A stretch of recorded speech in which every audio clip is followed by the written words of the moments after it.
Podemos começar?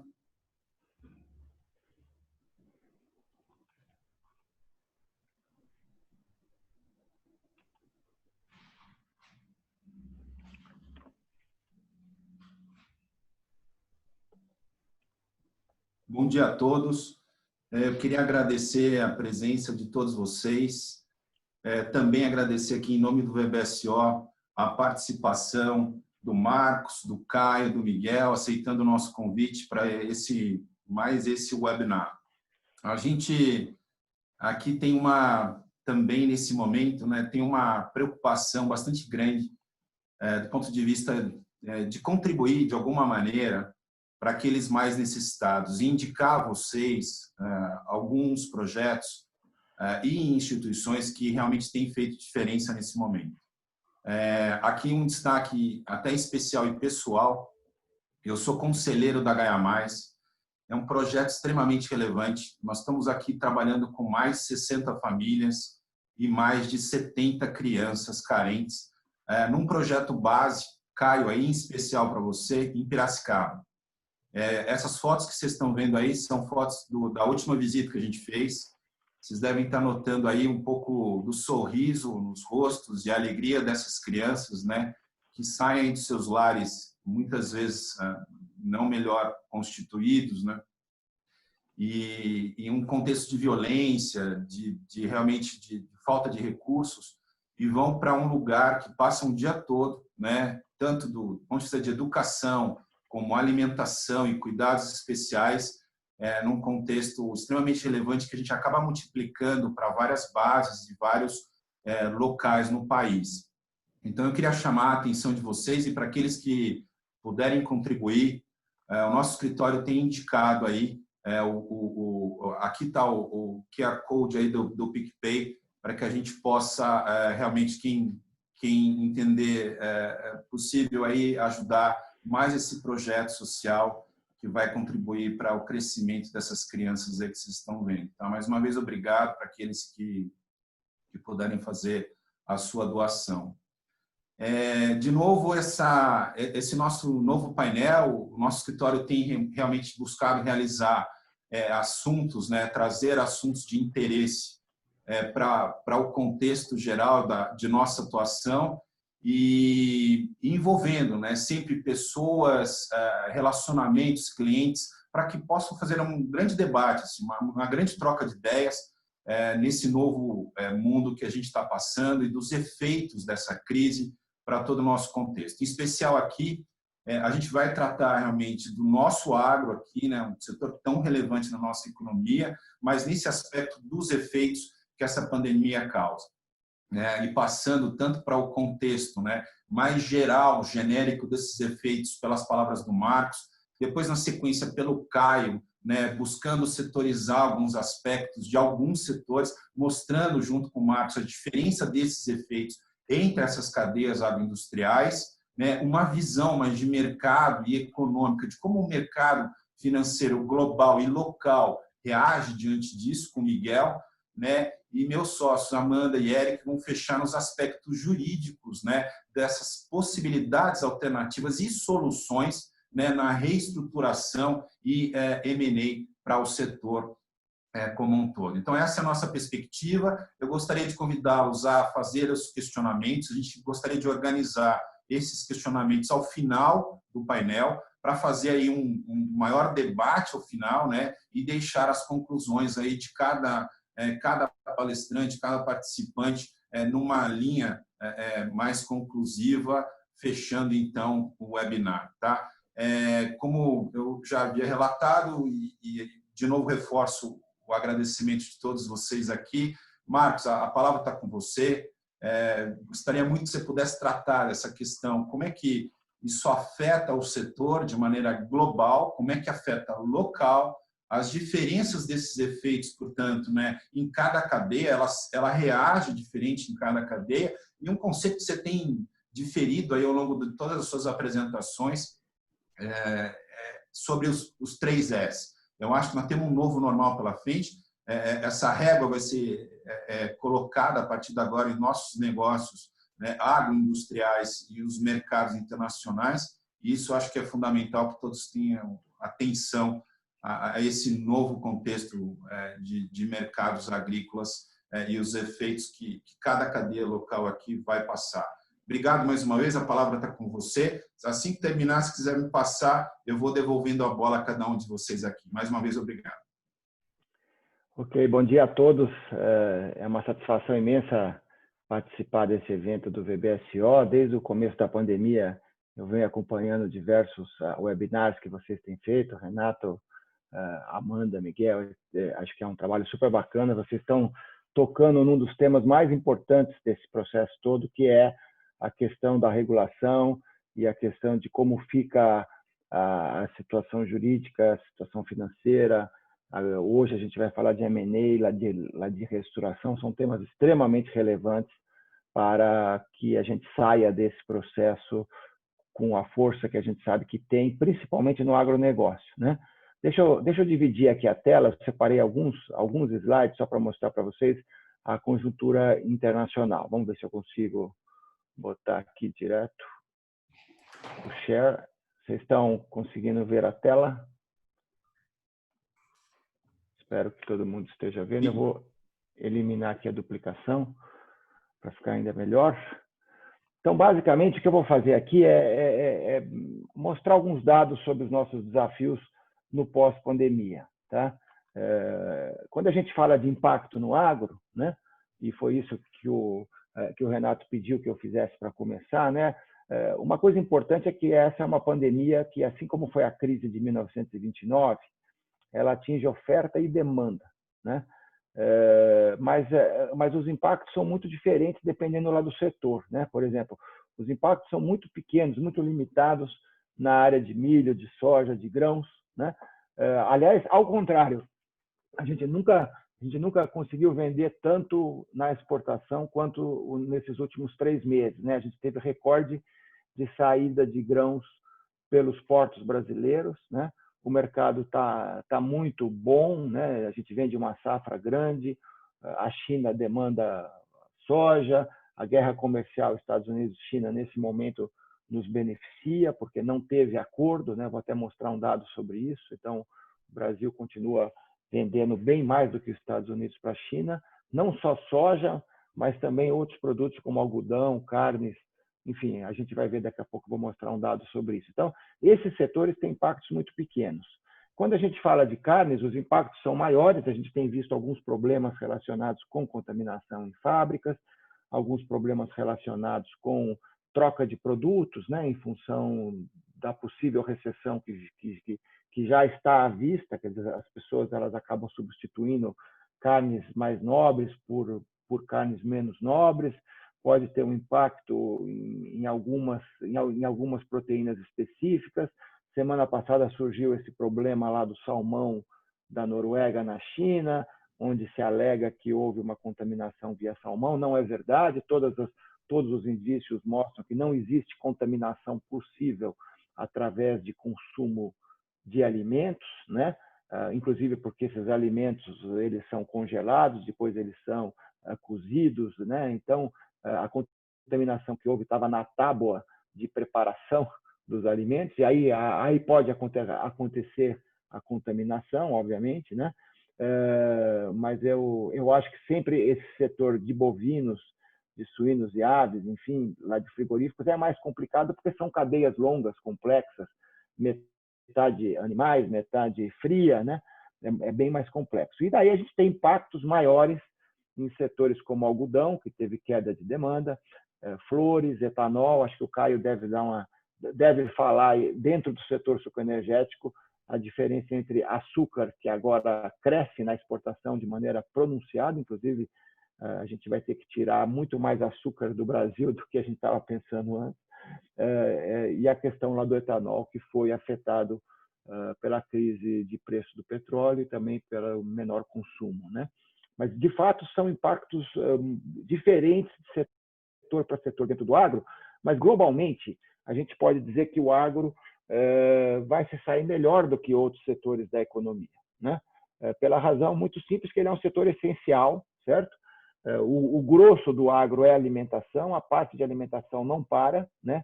O que para é a parte que não é alimentação, como etanol, algodão, que sofrem mais, flores, né? Mas a parte que é alimentação continuará bem, não só aqui no Brasil, mas principalmente fora do Brasil, né? O setor dinâmico do agro hoje é a exportação, né?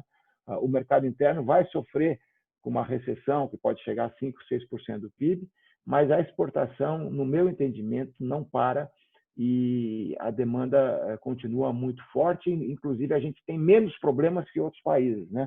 A gente tem visto rompimento de cadeias produtivas em alguns setores, como trigo, como arroz. O Brasil, nos seus produtos exportados, não tem parado, né? Os portos, conforme eu disse, estão exportando volumes recorde de grãos, de carnes, de algodão, de açúcar, né?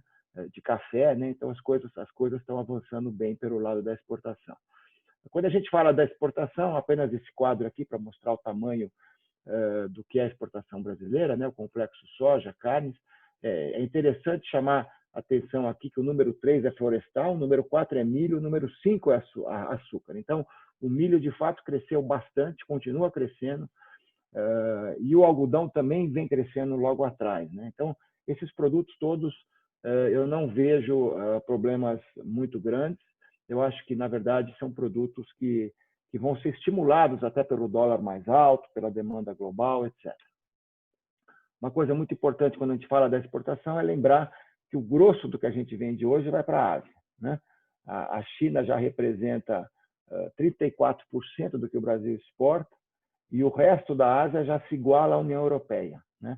A Europa foi até 2011 o grande destino, vem caindo e o que está crescendo é a Ásia, né? Então, esse quadro aqui, esse mapa aqui mostra o que eu entendo que são as regiões relevantes para o Brasil no mundo, que é o hemisfério oriental, particularmente os países que estão em azul aqui, o leste da Ásia, onde está China, Coreia, Japão, o sudeste da Ásia, 10 países crescendo 5% ao ano, e o Oriente Médio, que é um mercado tradicional do Brasil há 40 anos, principalmente na área de carnes, né? Então, essas 3 regiões são regiões dinâmicas, regiões que já representam hoje, juntas, 60% do que o Brasil exporta em agronegócio, né?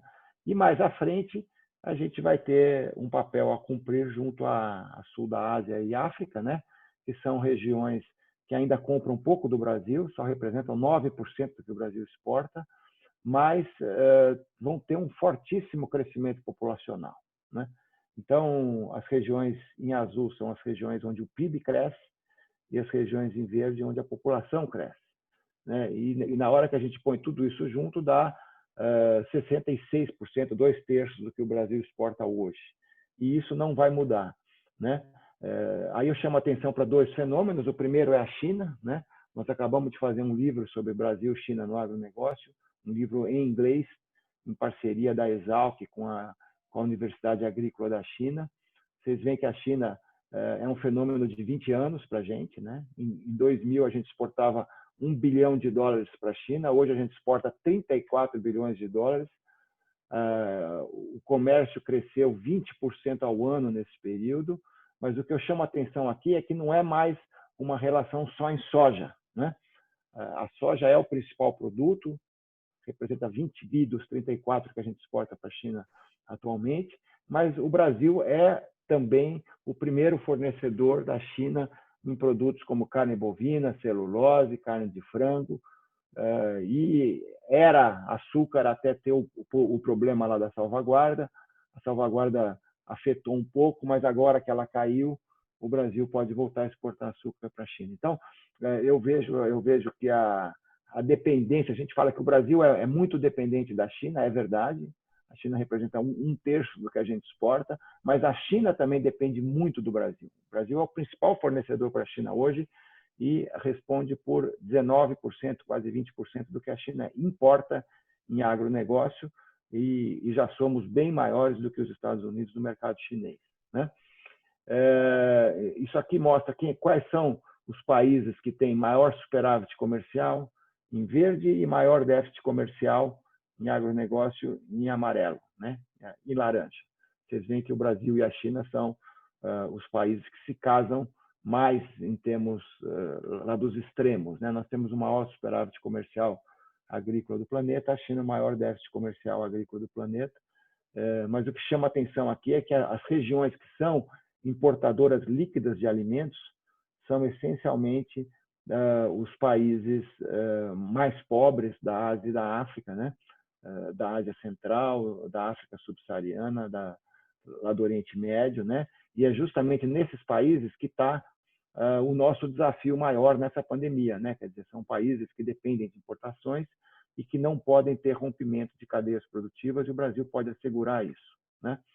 Esse quadro mostra a relação Brasil-China e Estados Unidos-China. Vocês veem que o Brasil, de 2017 para frente, depois da guerra comercial, passou a exportar mais de 30 bilhões de dólares, e os Estados Unidos caíram para 15, até menos do que 15 bilhões de dólares, e mesmo agora, nesses primeiros meses do ano, a exportação dos Estados Unidos para a China não cresceu como eles esperavam. Eles fizeram um acordo em janeiro, dizendo que ia chegar a 34 bilhões de dólares esse ano. Está muito longe disso. Nesses primeiros meses, está bem abaixo do que foi acertado entre os dois países pelo gráfico mais à direita aqui. E finalmente, acho que esse gráfico aqui é bem interessante. Ele mostra os países que são importadores líquidos de alimentos. Aqui é uma relação entre importação e oferta doméstica, né? Quanto que a importação representa da oferta doméstica, e vocês veem que as regiões que têm mais risco de suprimento não são exatamente o leste da Ásia ou o sudeste da Ásia, mas são os países árabes e a África subsaariana. Essas são as regiões mais frágeis nesse momento de pandemia, né? E, obviamente, que o Brasil tem um papel a cumprir para garantir a segurança alimentar desses países, e está cumprindo, né? A posição brasileira tem sido muito construtiva.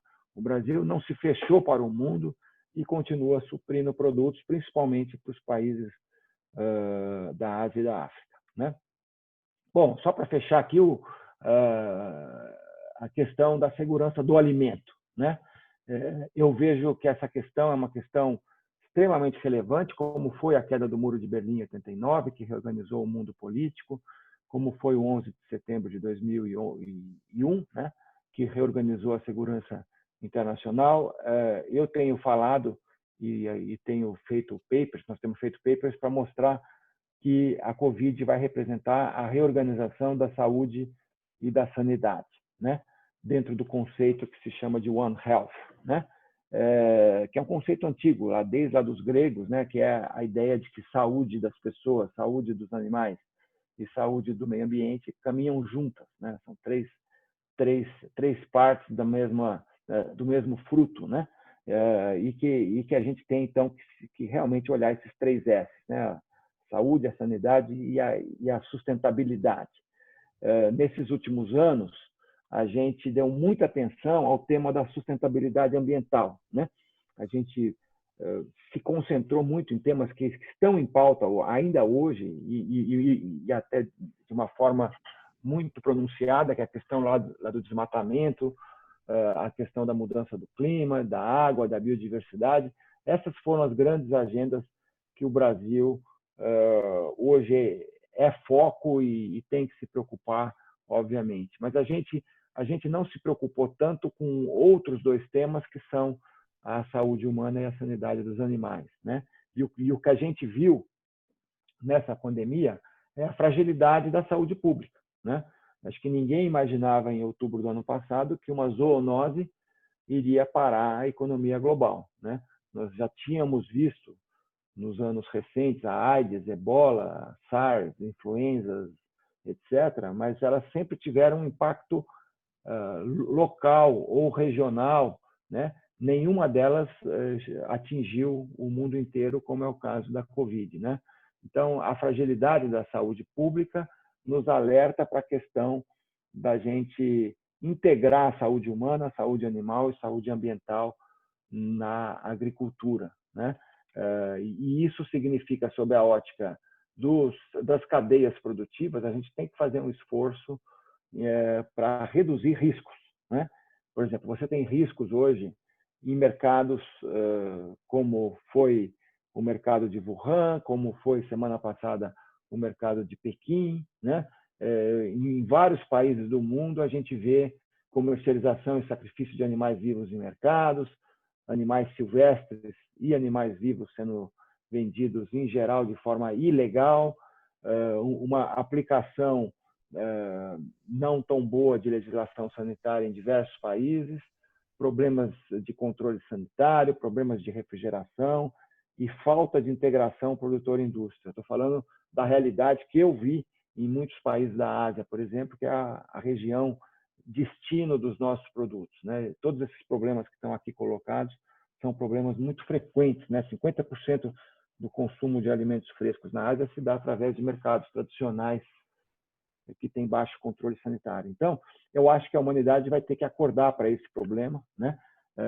E o Brasil, por ser o maior exportador de carne bovina e de carne de frango do mundo, o quarto maior em suíno, um país que é grande fornecedor de elementos para rações animais, como soja, milho, o Brasil pode assumir uma posição de liderança nesse debate global sobre os 3 S's: sustentabilidade, que já é foco hoje, mas também saúde humana e sanidade animal. Muito obrigado aí e fico à disposição para a gente depois conversar com todas as pessoas que estão nos assistindo hoje. Obrigado, pessoal. Obrigado, Marcos. Perfeito. Eu acho que esse quadro geral é extremamente relevante, né? A gente reestabelecer os valores que vão compor os mercados agrícolas daqui para frente. Eu queria chamar o Caio para já pegar o gancho aí do Marcos, né, em relação a alguns setores específicos, a visão dele e talvez em especial pela enorme experiência que ele tem aí no setor sucroenergético. Como é que isso, né, como é que a crise abala e como é que o setor responde a essa pandemia? Caio, bem-vindo, obrigado mais uma vez. Bom dia a todos. Obrigado, Buranello. Fica realmente mais fácil falar depois do Marcos, que dá a grande imagem, a grande picture, né? A grande figura do que está rolando, do que está acontecendo.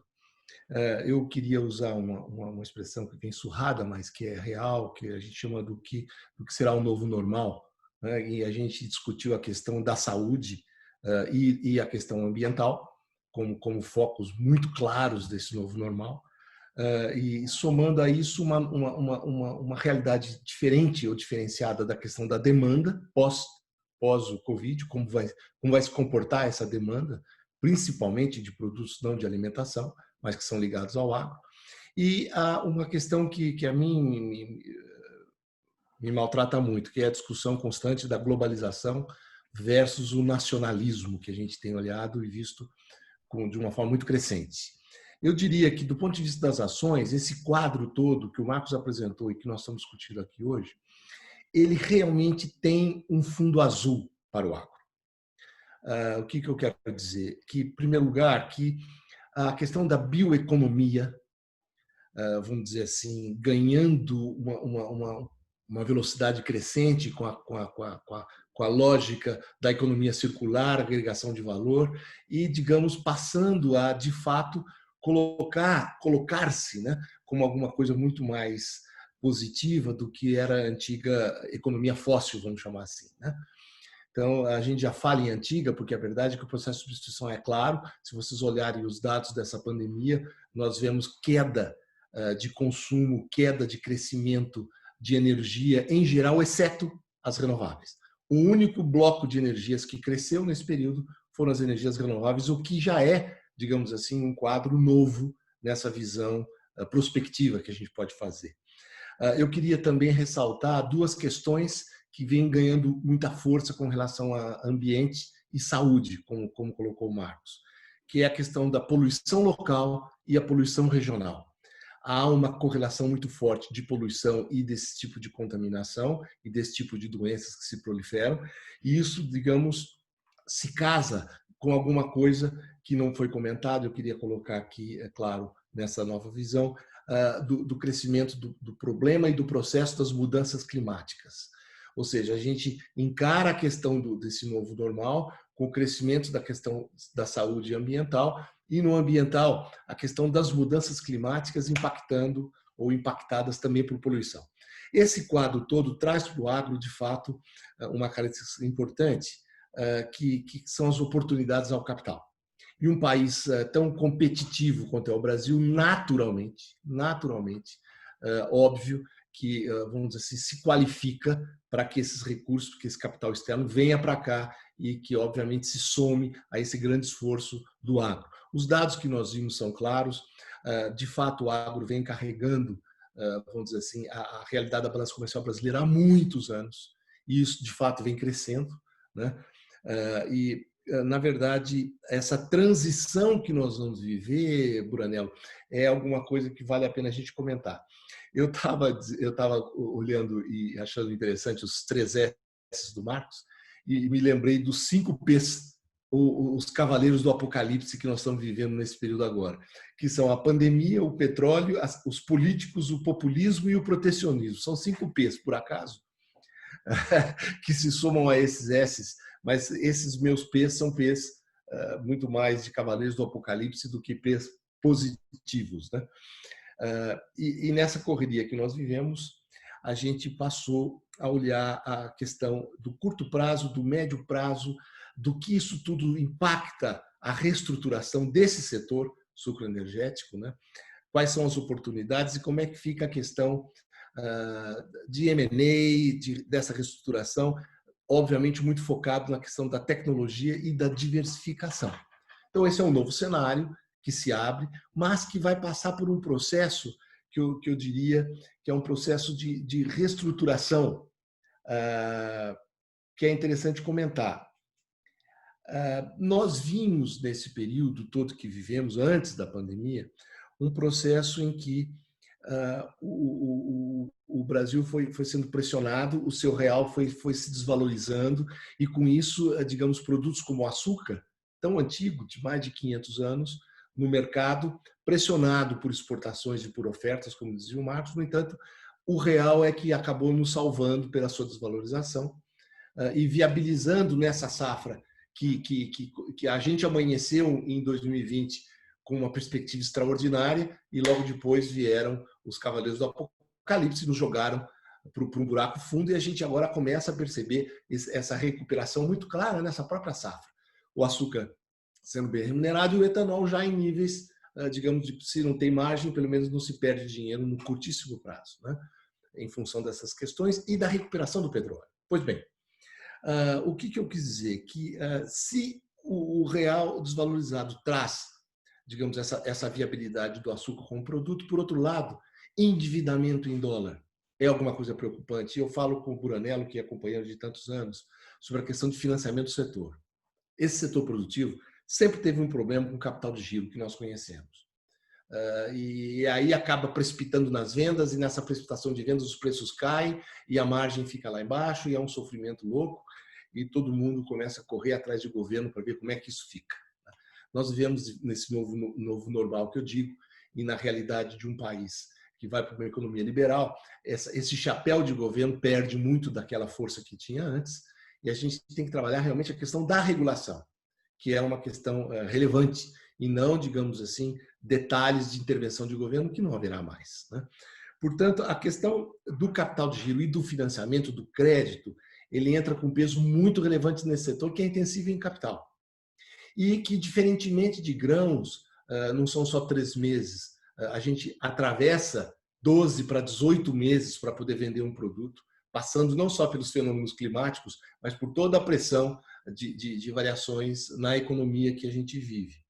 E uma das características que nós temos de safra e entre safra é a variabilidade de preços, o que faz com que você tenha aqueles que têm capacidade mais competitiva de segurar mais tempo a venda, ou as vendas, e conseguirem um patamar de preço maior. Isso faz com que haja uma dispersão enorme de competitividade dentro do setor canaveiro, de alguma forma diferente de outros setores, principalmente de grãos, que a gente percebe pelo país. O setor canaveiro mostra uma dispersão enorme de dados. Nós temos dados de produtividade, dados, vamos dizer assim, dos bancos sobre endividamento, que são impressionantemente diferentes, né? Então, a gente olhando para isso, a gente começa a olhar a questão do açúcar, dos protecionismos, os suportes de países que começam a aumentar, aproveitar a pandemia, a Índia aumentou o preço mínimo interno, a Tailândia está fazendo o mesmo, e por aí vai, os países vão se protegendo, e obviamente a questão da competitividade brasileira depende essencialmente da nossa produtividade, que é a palavra mágica da eficácia com que a gente faz a nossa produção. Etanol vinculado a petróleo, petróleo no mercado internacional, isso é um banho de loja, digamos, do ponto de vista de mudanças, quando se caracteriza que o petróleo, apesar da questão de OPEP, etc., de variações como teve da Arábia Saudita, irritada com a Rússia, e despencou o preço, e criou toda essa dificuldade para o setor, os preços se recuperam na medida em que o que vai ficando claro é que petróleo é muito mais um preço ligado a problema, digamos, de dívida ou de fiscal, da realidade fiscal dos países.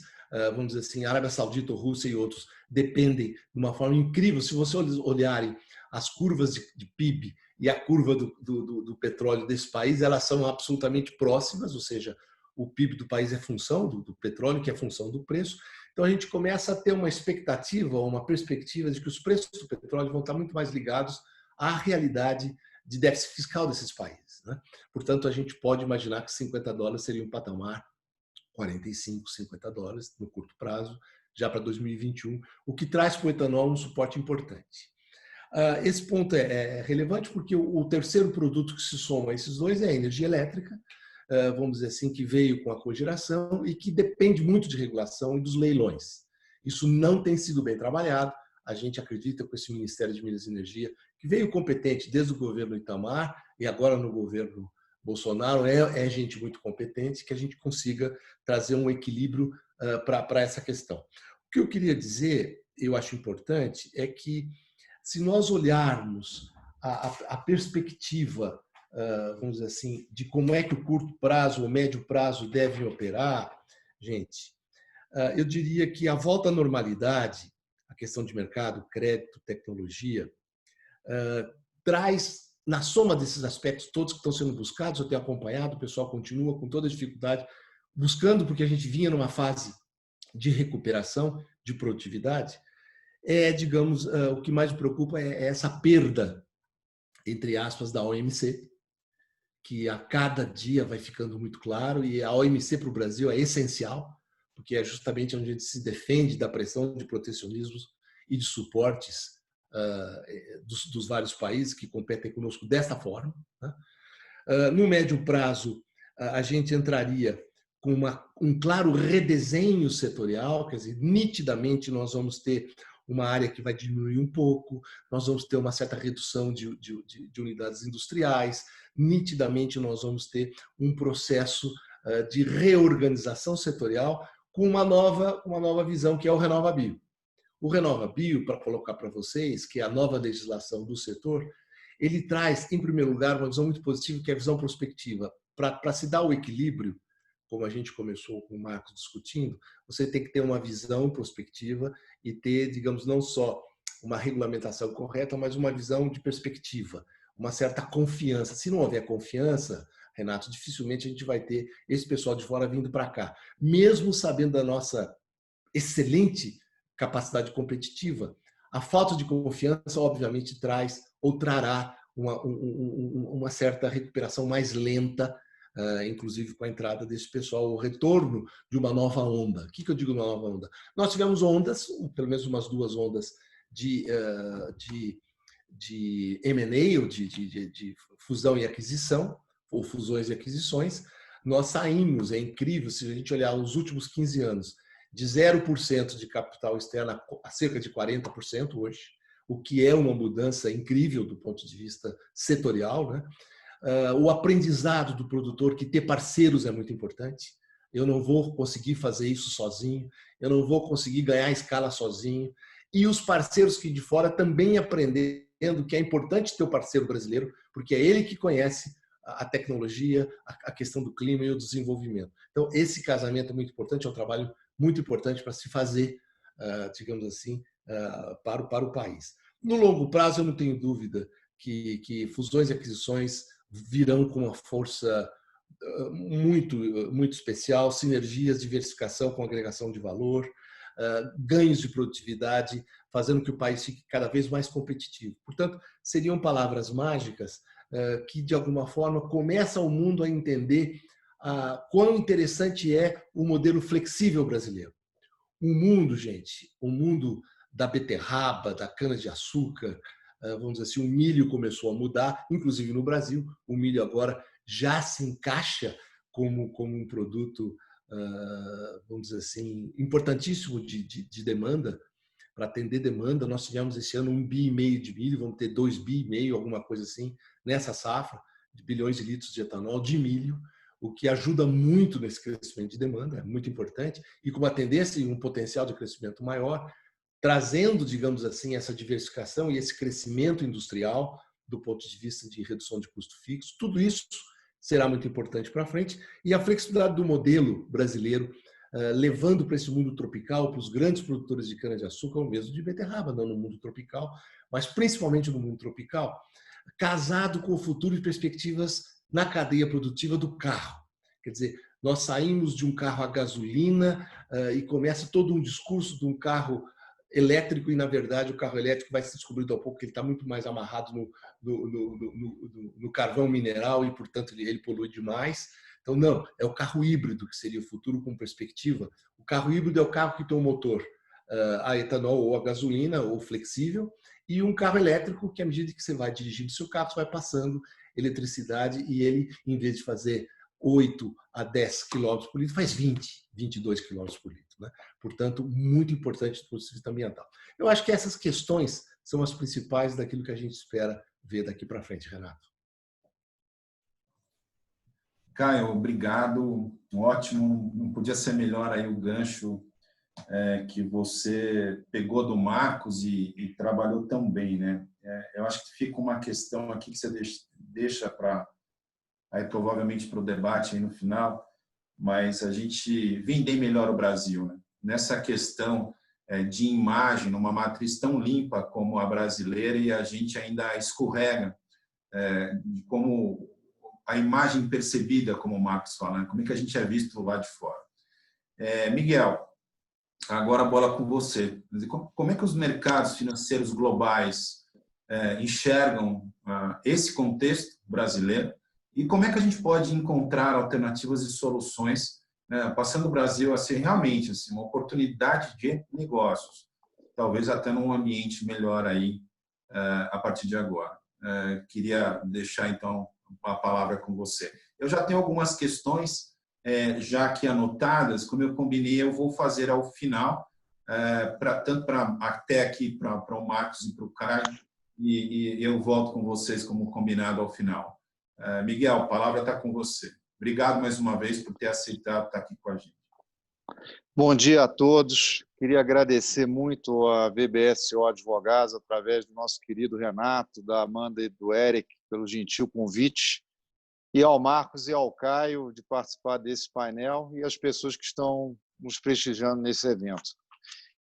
Eu começo a nossa apresentação com os indicadores econômicos e focado aqui no cenário econômico, como o Marcos mencionou no início, do PIB, né? O PIB ele é formado aí pelo setor de serviços, que representa aproximadamente 73%, o setor industrial 21% e o setor primário, através da agropecuária, 6%. Então, assim, apesar do setor agro estar andando bem, infelizmente só o setor agro não é suficiente para suportar o crescimento do Brasil, né? E o mercado está projetando uma queda esse ano de 6,5%. O FMI já diz aí de um decréscimo do PIB brasileiro da ordem de 8%, e tem alguns agentes do mercado colocando aí já uma previsão, talvez até de um decréscimo de 2 dígitos. Então, de fato, nós estamos vivendo uma grande depressão, né? A inflação está super controlada e, com base nisso, o Banco Central reduziu os juros na semana passada para o menor nível já histórico, né, do Brasil, em 2,25, mas existe já a possibilidade até de uma redução adicional dos juros agora em agosto para 2%.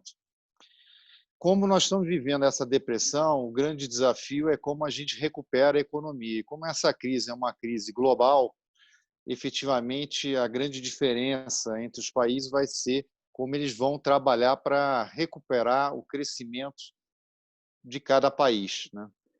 E o que nós podemos verificar é que, de fato, como o mercado a nível mundial e brasileiro diminuiu, vai haver uma consolidação, o que é uma ótima oportunidade para as operações de M&A. Então, esse é o primeiro destaque que a gente gostaria de deixar.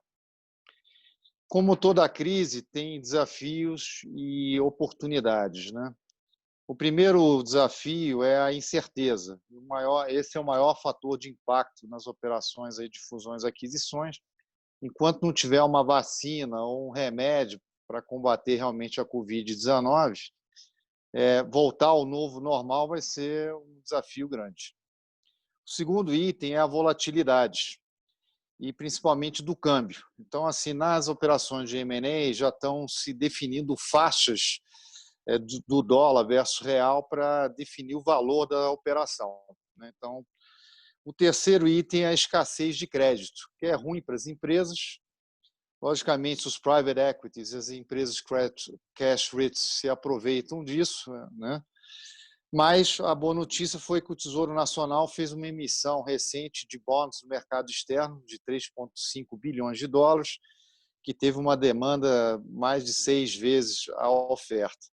E nós estamos vendo também novas emissões, ou seja, os CRAs voltando a serem emitidos por empresas como o setor de proteína animal e papel e celulose.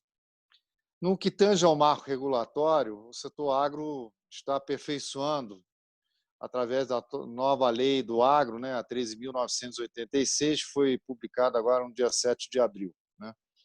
O marco legal, esse também é um ponto muito importante e existe uma preocupação com relação à RJ dos produtores rurais, né? Agora, com relação às oportunidades, o juro baixo a nível mundial e no Brasil, isso é extremamente benéfico. Existe uma liquidez bastante grande a nível internacional, foi feita uma injeção de trilhões nas economias mundiais.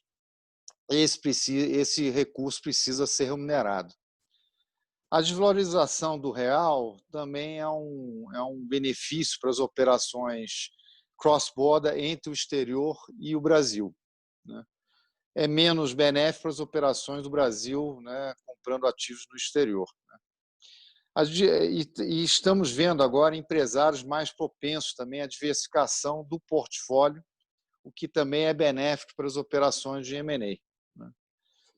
E a reabertura do mercado de IPO e follow-on, nós vimos agora, no dia 3 de junho, o IPO da Warner Music de 1,9 bilhões na Bolsa Americana.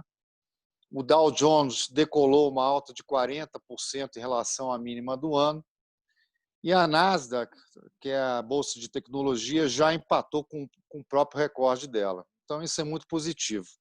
O Ibovespa, que hoje está tradando na faixa de 95 mil pontos, nós já estamos verificando, ou seja, a previsão do retorno dos IPOs e follow-ons no mercado agora no mês de julho e agosto. Isso é muito importante porque as operações de equity, de fato, é uma reação anterior às operações de M&A.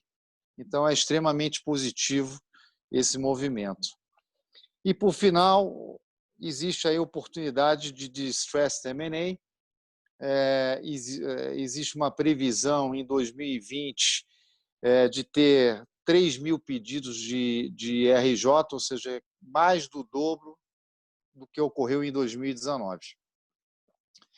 Como o Marcos e o Caio já comentaram, o lado bom, efetivamente, é que o Brasil é o celeiro agrícola mundial e ele é estratégico para a segurança alimentar. Então, isso tem interesse para todos os players mundiais ter uma presença no Brasil. O grande desafio é a questão, como o Marcos colocou, o 3S, ou seja, a questão da sustentabilidade, saúde e sanidade. Então, esse é um desafio importante que o Brasil cumpra, né? Mas o cenário para o agro ajuda a subscrever o plano de negócio, apesar das incertezas.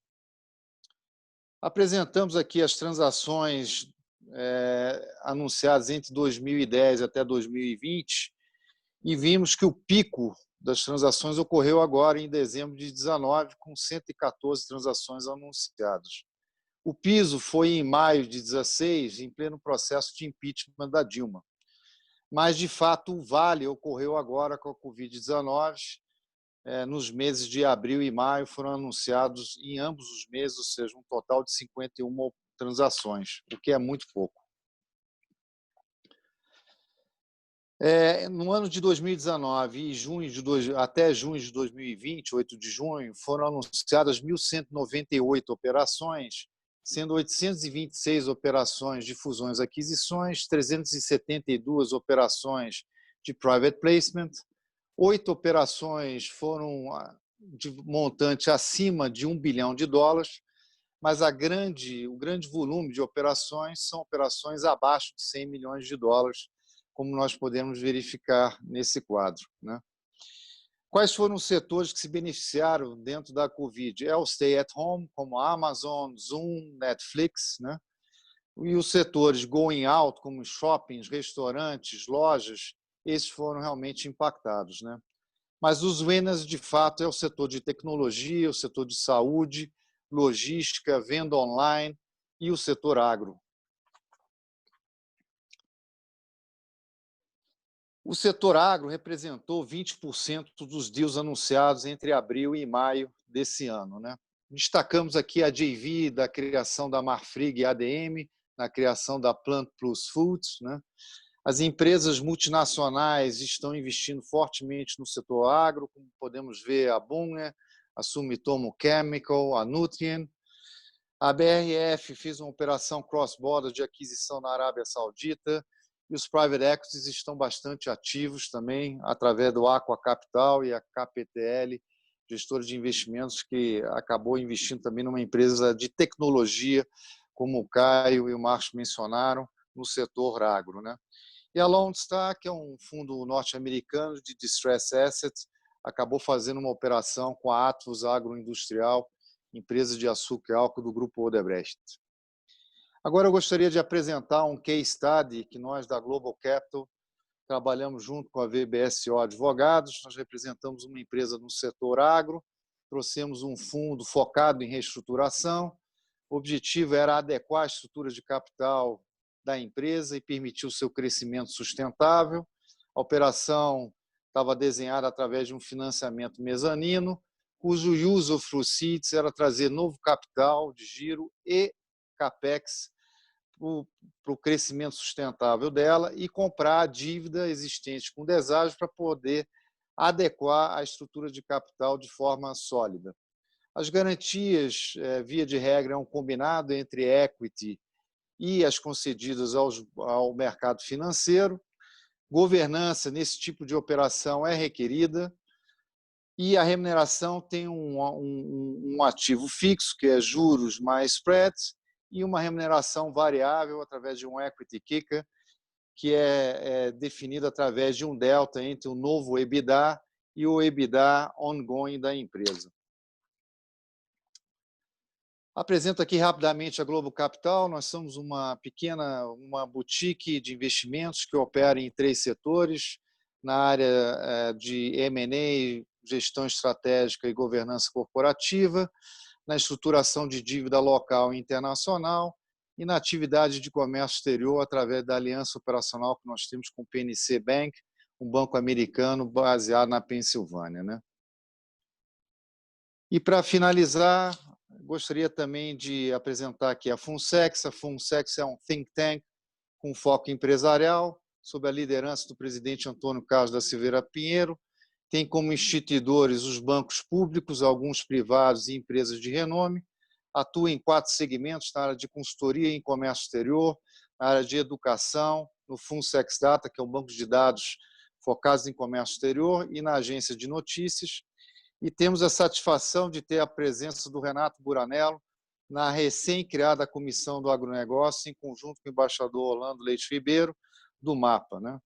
E me coloco à disposição para fazer o elo com o nosso diretor-geral, o Eduardo Machado, caso queiram aprofundar as oportunidades também com a Funsex.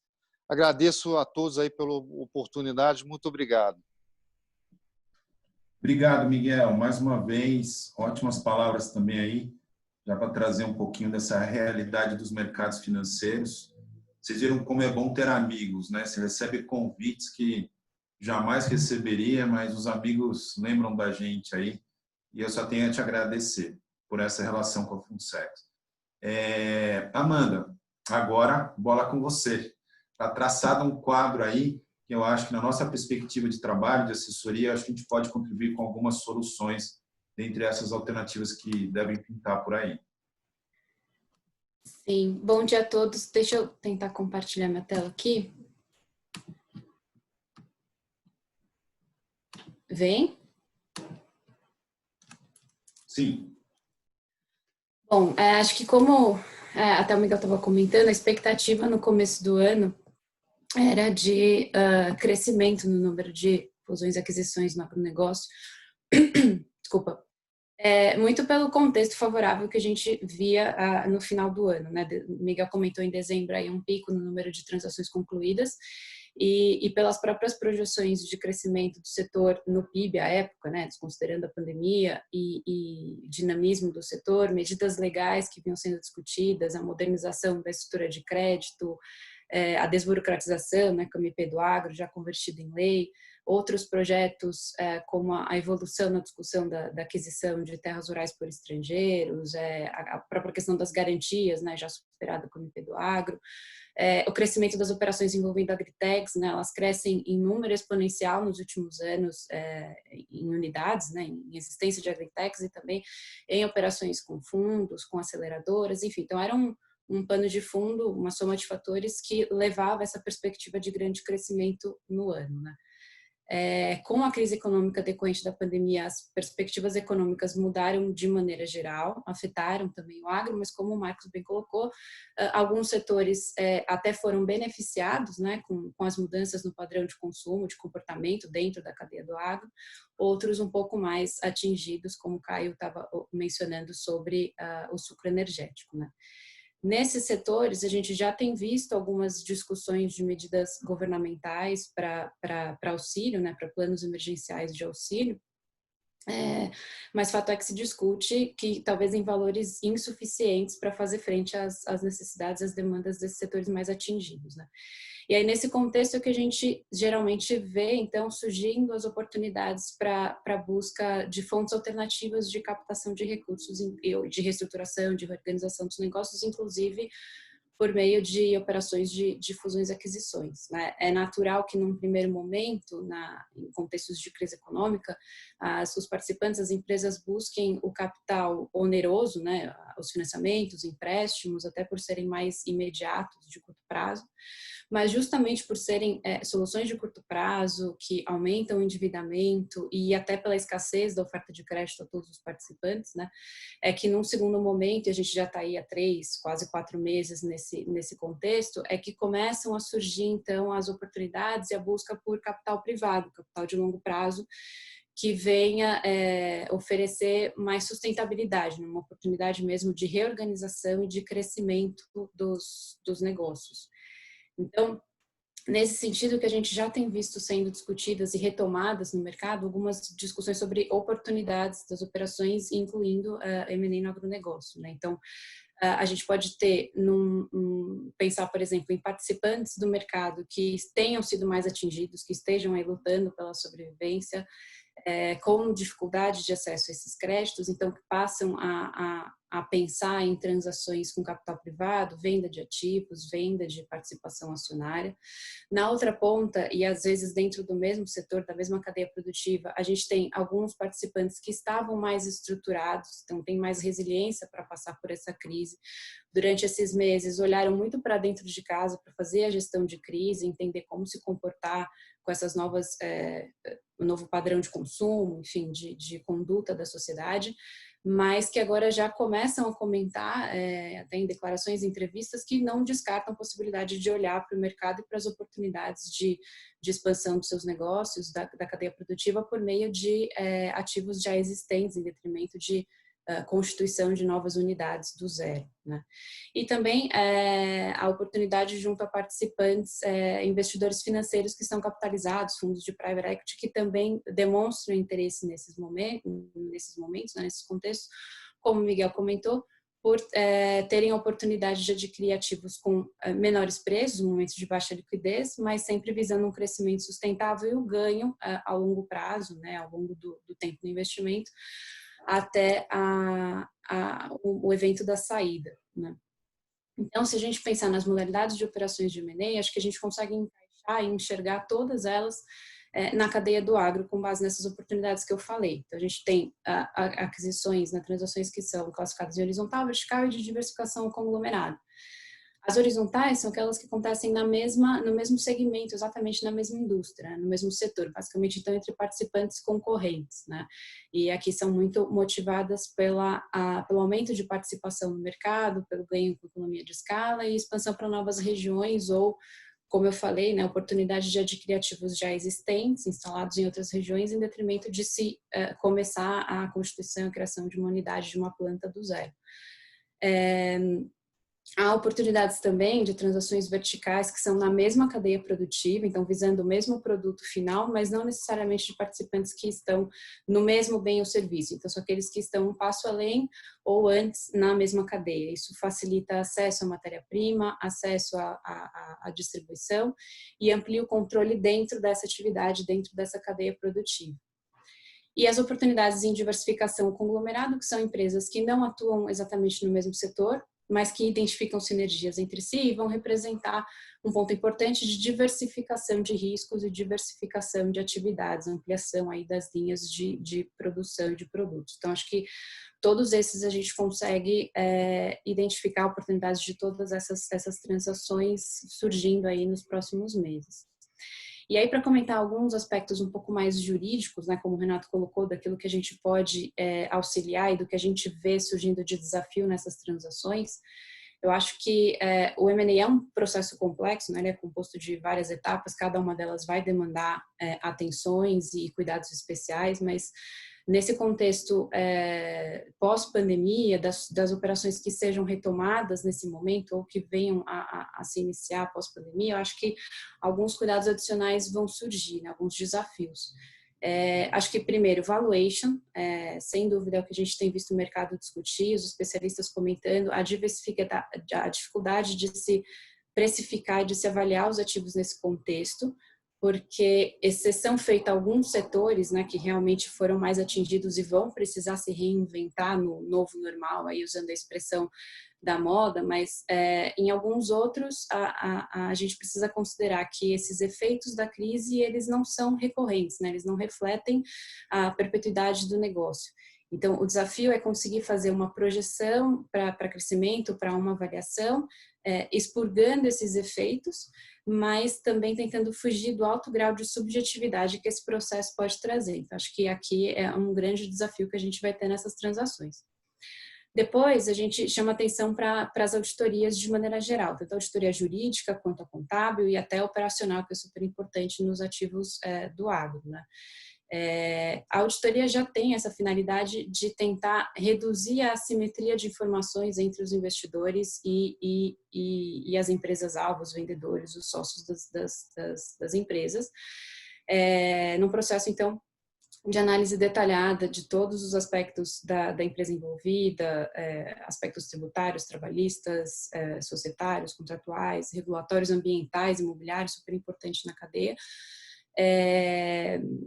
Só que a gente precisa ter cuidado com alguns pontos adicionais que vão surgir como efeito da crise. E, por exemplo, identificar contingências como endividamento, alguns passivos trabalhistas ou mesmo tributários, mas que são fruto da crise, são pontuais e podem ser mapeados, inclusive, eventualmente, a própria motivação da operação seja fazer frente a essas necessidades, né? Seja tentar acomodar e sanear esses problemas.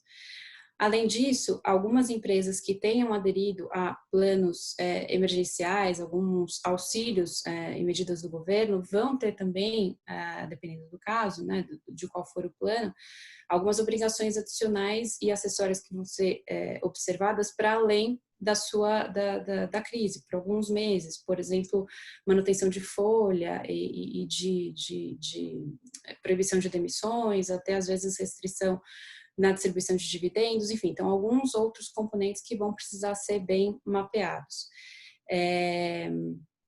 No final do dia, né, todo esse levantamento de informações e de dados feitos pelos compradores, pelos investidores, vão formar a convicção de seguir ou não com um negócio e de, se a decisão for de seguir, como esse cenário afeta preço, né? Basicamente retenções, deduções, descontos, garantias relacionadas a esse assunto.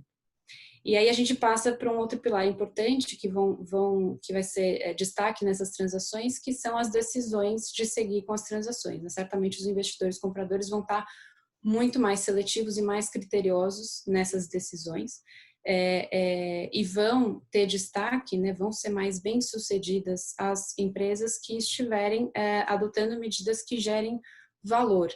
E aí a gente pode pensar desde organização nesse contexto de crise e gestão, então ter gestores que estão acompanhando de perto o assunto, que conheçam as necessidades da empresa, que saibam como a crise afetou o mercado no qual ela está inserida, manutenção de políticas e de regras de governança, de compliance, então manter a regularidade jurídica, as demonstrações financeiras, todos os registros, enfim, isso é super importante, não só pensando em contexto de operações de M&A, né, da porta para fora, para conversas com investidores e para ter um arcabouço de documentos de informações para serem exibidas e negociadas, mas também da porta para dentro, pensando na própria segurança dos administradores, dos sócios, né, dessas unidades envolvidas nessas transações.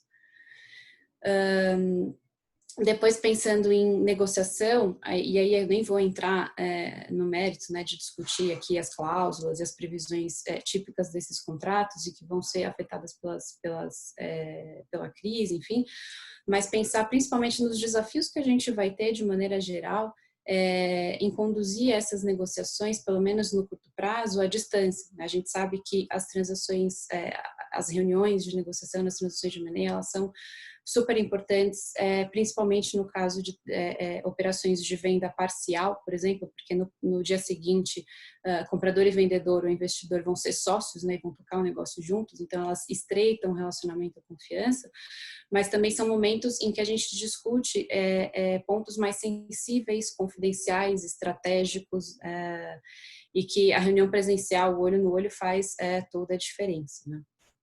Então, isso vai ser um desafio que a gente vai ter que enfrentar em todas essas transações. E falando de pós-fechamento, pós-closing, acho que o que eu queria destacar é, na verdade, mais um processo preparatório para essas transações que, curiosamente, vão ter impacto lá na frente, no final, no fechamento da operação. Porque se a gente pensar que muitas transações vão acontecer motivadas pelo contexto de crise, de reorganização, de captação de recursos, e que muitos desses participantes do mercado não cogitavam vender ativos ou vender participação societária no final do ano, né, no início desse ano, eles vão ter de fazer um exercício, né, de se acostumar com a ideia, de se preparar para ter um sócio, principalmente estão nessas vendas parciais, né, e a gente vai passar aqui por uma decisão, então, de renunciar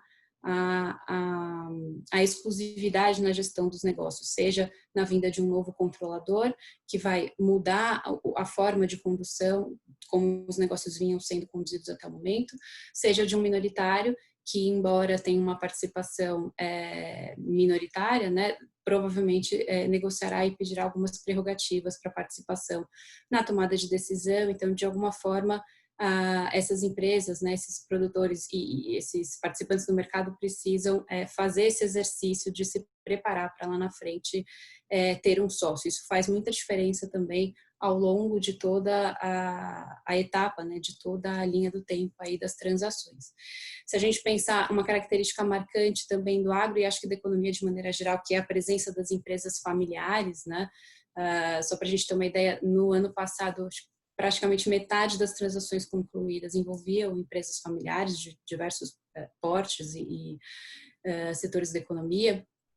Mas esse ponto também é importante nesse aspecto que eu vinha comentando, né? Então, a questão da governança dessas empresas e de se prepararem, porque elas vieram muito conduzidas pela própria experiência dos seus sócios, né? De patriarcas e dos membros das gerações envolvidas na gestão, e agora participando desses processos podem ter aí até choques de culturas na forma de condução dos negócios pós-fechamento.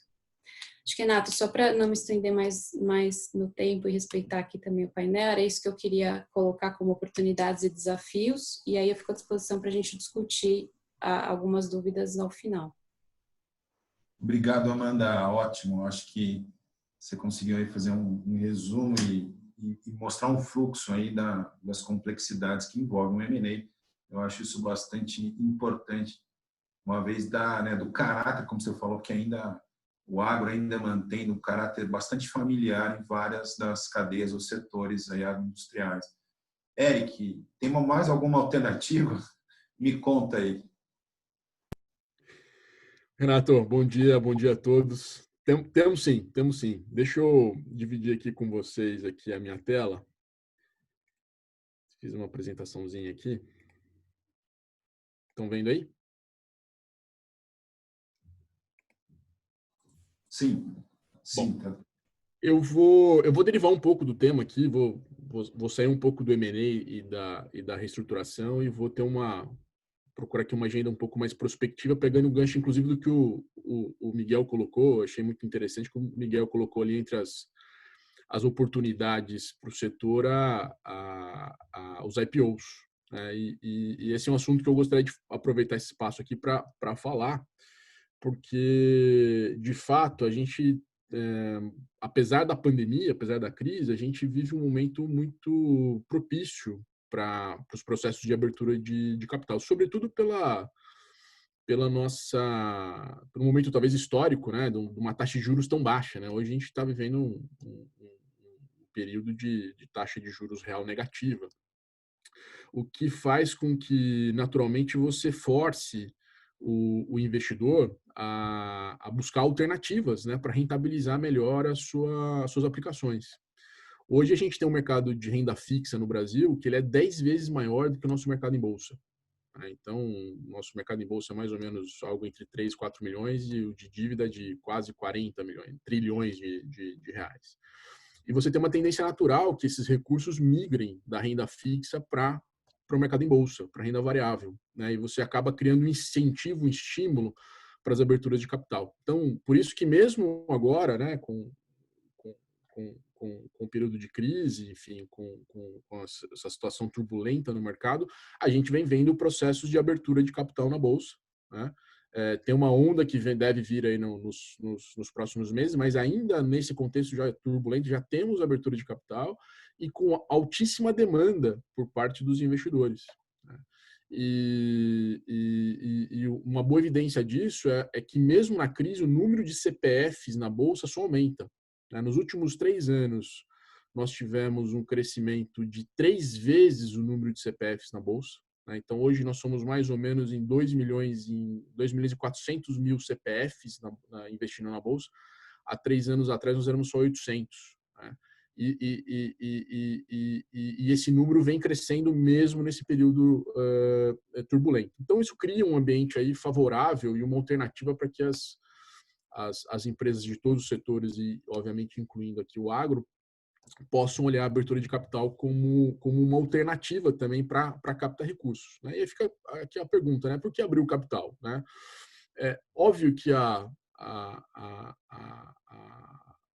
um dos principais fatores é a captação de recursos, né? De novos recursos, seja por meio do IPO, né? O processo de abertura de capital, onde você ingressa novos recursos na companhia, ou mesmo nos follow-ons e ofertas secundárias, né, onde o próprio acionista ele também se capitaliza vendendo sua participação no mercado. Então, esse é um primeiro ponto. Pode ser também uma alternativa para você forçar processos de sucessão e visar a própria perenização do negócio. Né? Então, uma forma de você, em alguma medida, institucionalizar a tua empresa e colocá-la no mercado e garantir a sobrevivência dela ao longo das próximas gerações. Aumento de visibilidade do mercado, evidentemente, você, ao abrir o capital, você se coloca num novo patamar, né? Isso te dá muito mais visibilidade, você fica na vitrine do mercado, então isso ajuda muito na construção de novos negócios, inclusive na própria redução do custo de capital, né? Porque uma das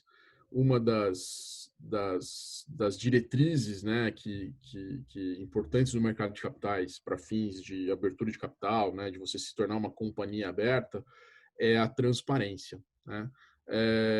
A transparência permite que os investidores avaliem melhor o risco do teu negócio.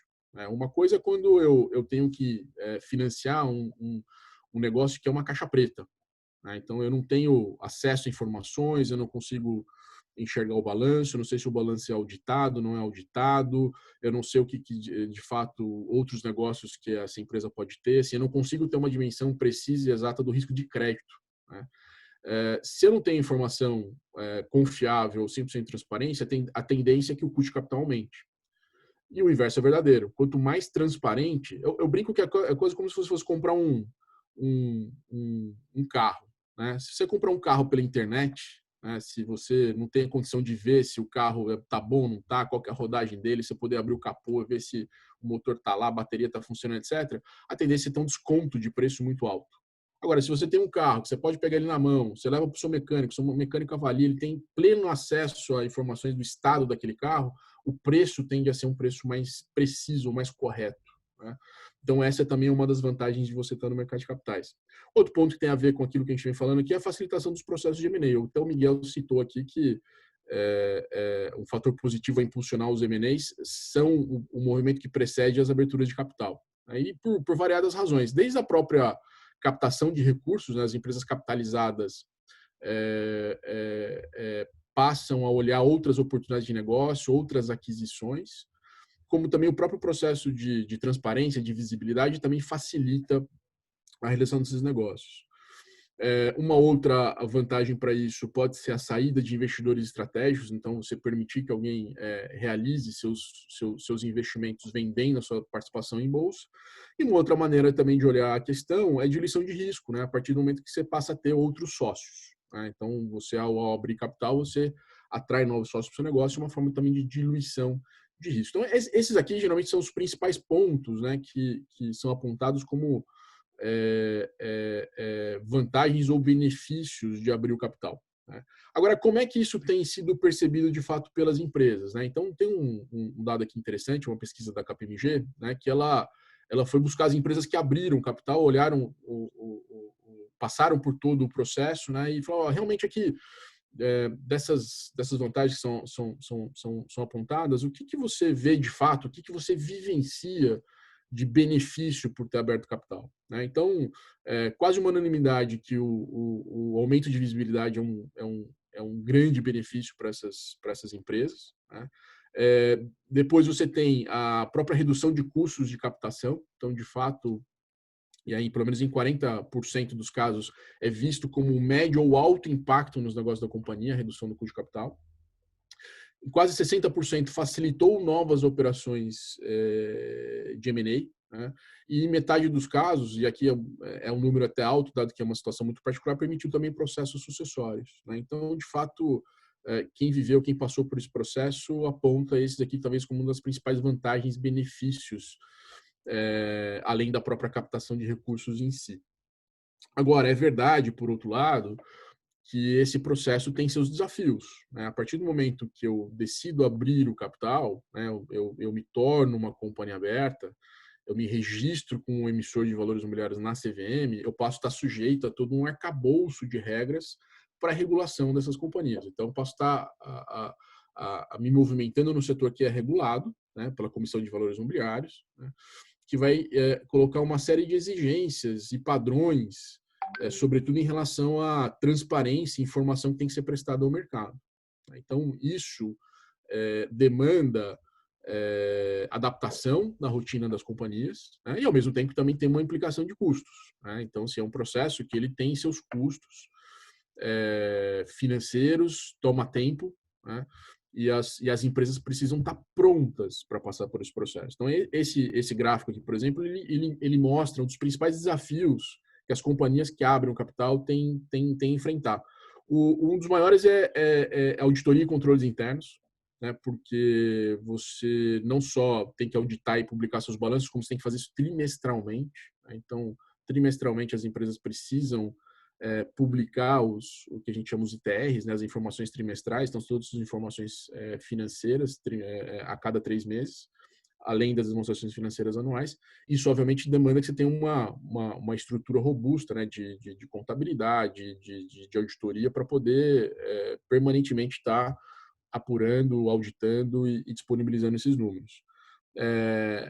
Demandas de análise de planejamento financeiro, elaboração de relatórios financeiros e contábeis, né, prestação de contas para os investidores, assessoria em regulação do mercado de capitais, né, o que eu posso, o que eu não posso fazer, né, própria relação com investidores, você precisa ter um departamento voltado a relacionamento com investidores. Então, é um processo que não é simplesmente, bom, eu vou abrir o capital, vou para a bolsa e vou colocar dinheiro no meu bolso. Não. Então, existe preparo, adaptação, sobretudo para que a tua vida pós-IPO, né, seja uma vida bem-sucedida, né, porque, caso contrário, o mercado pune, né? Se você não estiver preparado para ser uma companhia aberta, certamente isso vai ser punido no preço das suas ações. Então, como é que funciona esse processo, né? Ele é um processo que ele não é um processo tão rápido assim, né? O IPO em si, quando a gente fala do processo de abertura de capital, é um processo que ele tende a levar de 6 a 9 meses, né?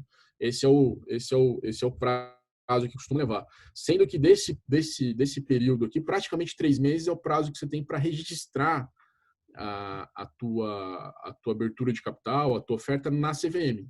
Né? Então, assim, para eu me tornar uma companhia aberta, eu preciso ter um registro de companhia aberta na CVM e eu preciso registrar a oferta das minhas ações também na CVM. Então, tem todo um processo de registro, porque a CVM ela quer avaliar a qualidade das informações que você pretende fornecer aos investidores, se você está atendendo todas as regras que você vai ter que cumprir como companhia aberta. Então, tem toda uma etapa de análise e acompanhamento pela CVM. Esse processo entre indas e vindas, só do ponto de vista regulatório, são praticamente 3 meses. Fora isso, tem a etapa de preparação da documentação do processo em si. Né? Então, toda a adaptação da parte societária, de estatutos, de criação de comitês de órgãos que sejam necessários para atender as regras da CVM, elaboração do prospecto, do material de venda da companhia, material de marketing, tem toda uma etapa de preparação. Então, esse processo costuma levar, então, esse prazo aqui. Mas tem uma etapa que antecede a isso, que é o processo de preparação da empresa para o IPO. A empresa precisa estar pronta, ela precisa estar madura para vivenciar esse processo. Né? Então, desde passar pelo valuation dela, né?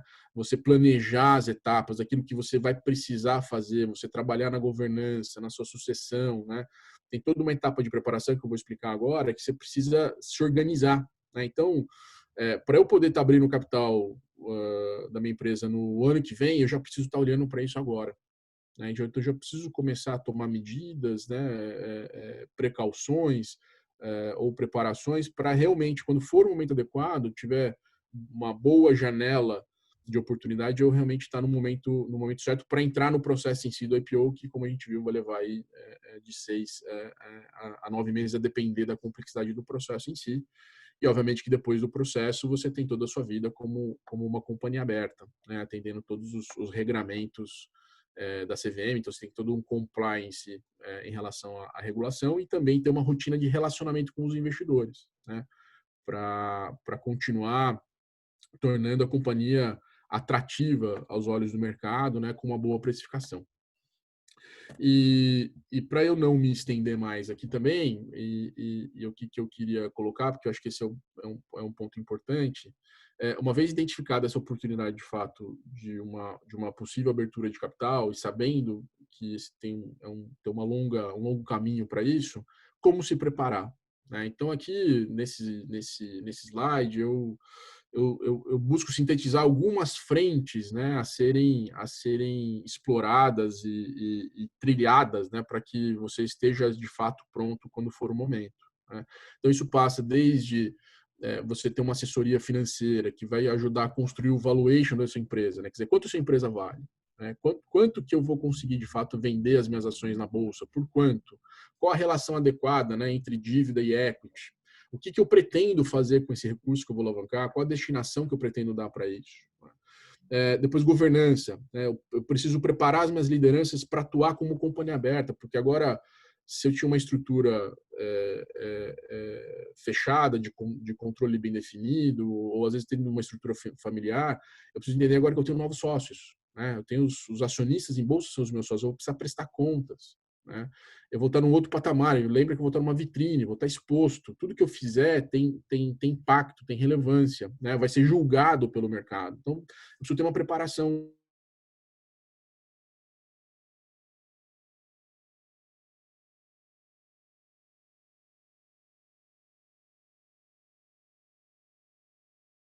E patrimonial, né? Então, você iniciar um processo de sucessão familiar, criar regras de sucessão, né? Quero manter os membros da minha família no negócio, em que condições, o que eu pretendo para eles, né? A própria organização patrimonial, né? Se eu vou ter ganho de capital, como é que eu vou fazer isso? Eu vou colocar dinheiro no bolso, o que eu pretendo fazer com esse dinheiro? Como eu me protejo? Como eu vou investir?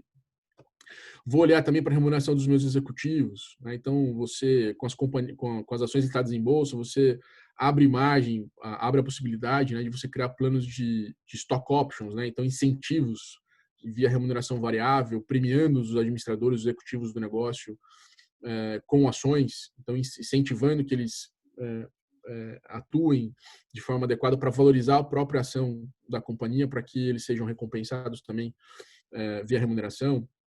Olhar a parte tributária, né? Então, toda a revisão tributária da empresa, analisar eventuais contingências, né? Avaliar o ganho de capital, né?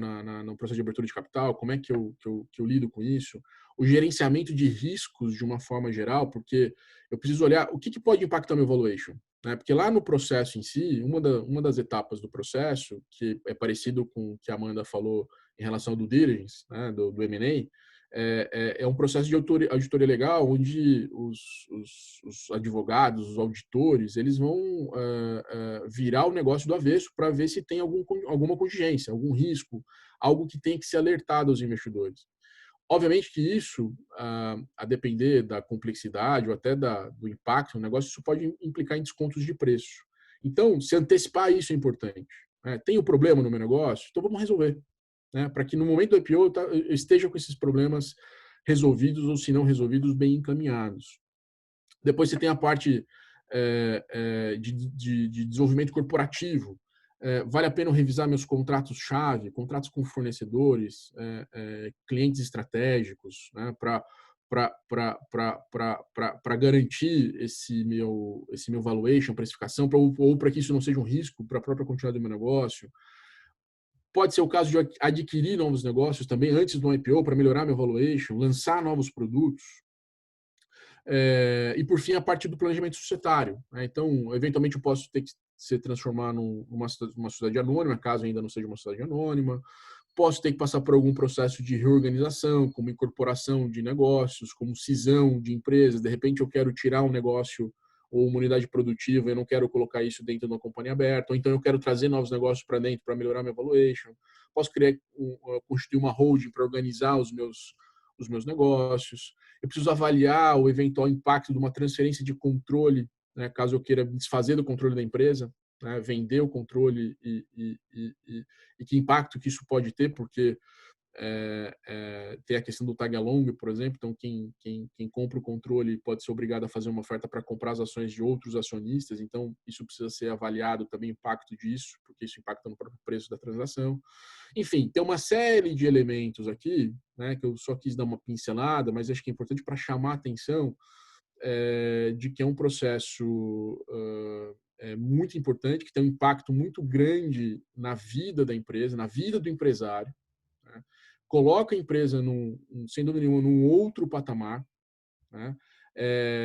Pode representar uma oportunidade muito significativa, né? Não só, de novo, de alavancagem, de captação de recursos, mas de novas oportunidades de negócio, mas é um processo que ele precisa ser muito bem conduzido, né? Não só o processo em si, mas a preparação. Então, tem uma série de etapas que precisam ser olhadas e cuidadas com muita atenção para que, de fato, você possa extrair o melhor valor possível numa operação de captação de recursos.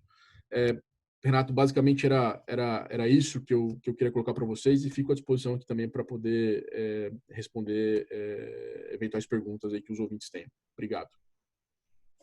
Obrigado, Eric. É muito legal aí o que você falou em relação a esse processo, também tirar um pouco do mito, né, em relação à abertura de capital.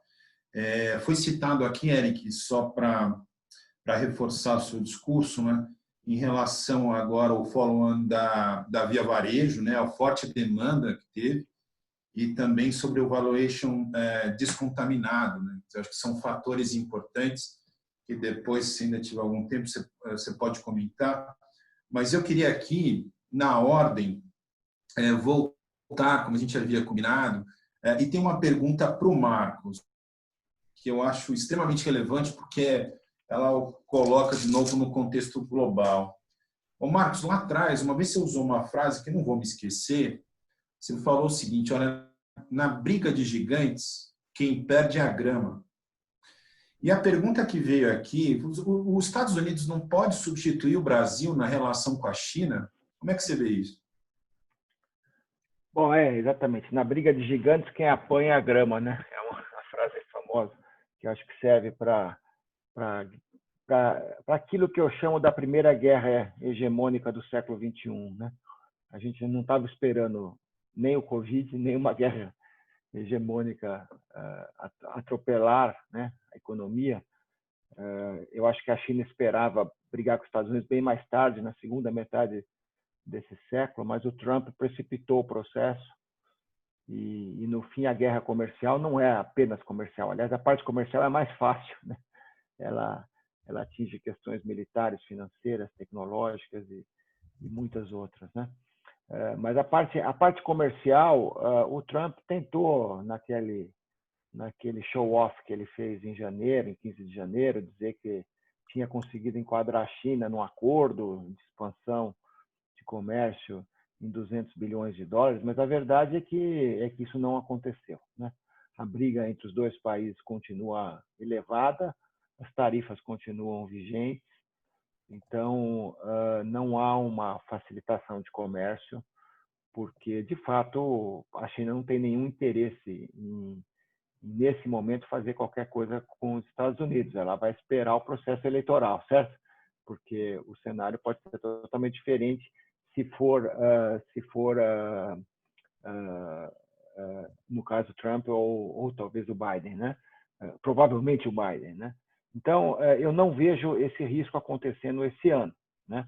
Mas eu acho que qualquer que seja o novo presidente americano, a China vai estar em foco, né? A China é tema agora de campanha eleitoral e nenhum candidato é simpático efetivamente à China, né? Quer dizer, todos eles serão difíceis, talvez o Trump o mais difícil, mas outros também serão. Então, eu não descarto que cedo ou tarde haja um acordo entre Estados Unidos e China, inclusive em agricultura, para resolver outros problemas em outras áreas, né? Na realidade, com o enfraquecimento da OMC nesse momento, que não tem juízes, que está numa situação que não consegue avançar, a OMS também está fraca, o acordo do clima está fraco, quer dizer, o mundo multilateral hoje é um mundo capenga, infelizmente. E o que está acontecendo cada vez mais é o unilateralismo, como foi esse acordo dos Estados Unidos-China, quando eles acabaram lá se reunindo e tentando definir regras bilaterais à revelia dos outros membros da OMC, né? Quer dizer, basicamente coloca meta, coloca uma série de coisas que não faz sentido nos acordos multilaterais. Mas é o que aconteceu em janeiro, não vai ser praticado esse ano, mas pode acontecer amanhã e pode prejudicar o Brasil, já que o principal concorrente do Brasil no mercado hoje são exatamente os americanos. Então, se amanhã ou depois eles se acertam com a China, isso pode ter consequências ruins para a gente.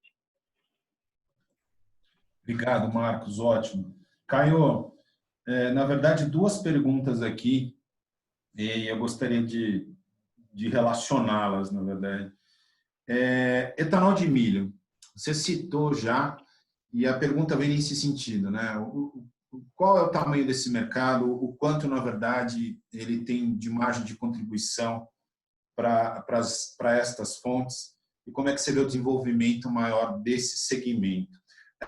No contexto também de financiamento da atividade, né? O quanto tem, de certa forma, sido olhado ou prejudica a credibilidade dos tomadores? Essa segunda, eu já queria deixar aí para o Miguel também, pós a fala do Caio, complementar nessa questão de risco setorial e um pouco da fragilidade hoje, né, de demonstrações e balanço de algumas unidades, em especial no setor sucroenergético, que foi a pauta aqui da questão.